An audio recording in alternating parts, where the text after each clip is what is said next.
Mising autonomous কাউন্সিলৰ পৰা আমাৰ M Raju চিন্তে তেওঁ ইয়াত এটি শিৱ মন্দিৰ আৰু হৰি কীৰ্তনৰ যি 10 লাখ টকা আগবঢ়াইছে ইয়াৰ বাবে ৰাজু চিন্তে আৰু মিচিং অট'নমাছ কাউন্সিললৈ মই ধন্যবাদ জ্ঞাপন কৰিছোঁ যে ৰাইজে বহু আশা কৰে তেওঁলোকে ভোট দিছিলে আৰু তেওঁলোকে আজি সন্তুষ্টি প্ৰকাশ কৰিছে। মই আশা কৰিম শিৱ মন্দিৰ কমিউনিটি হল সুন্দৰকৈ হওক, এই হৰি কীৰ্তনৰ তেওঁলোকৰ বাউণ্ডেৰী ৱালৰ পৰা আৰম্ভ কৰি যিখিনি কাম কৰিবলৈ লৈছে সোনকালে হওক।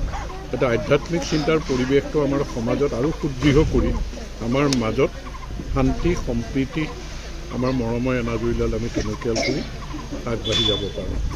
গতিকে সকলোকে মই আন্তৰিক শুভেচ্ছা জ্ঞাপন কৰিলোঁ। ধন্যবাদ।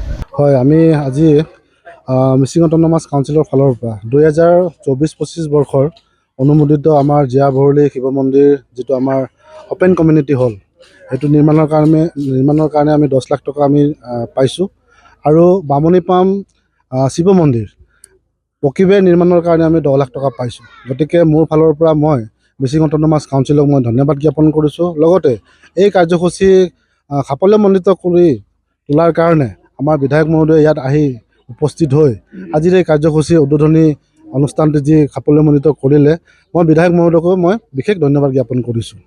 আৰু এই কাম কাজত ৰাইজক আমাৰ ইয়াত নেপালী সমাজৰ ৰাইজ আছে, মিচিং সমাজৰ ৰাইজ আছে, দুয়োখন সমাজে মিলি এই কামটো ভালকৈ কৰিবৰ কাৰণে তত্ত্বাৱধান কৰি সহযোগিতা লাভ কৰি যে এই কামটো সুন্দৰকৈ নিৰ্মাণ হ'ব বুলি মই আশাবাদী।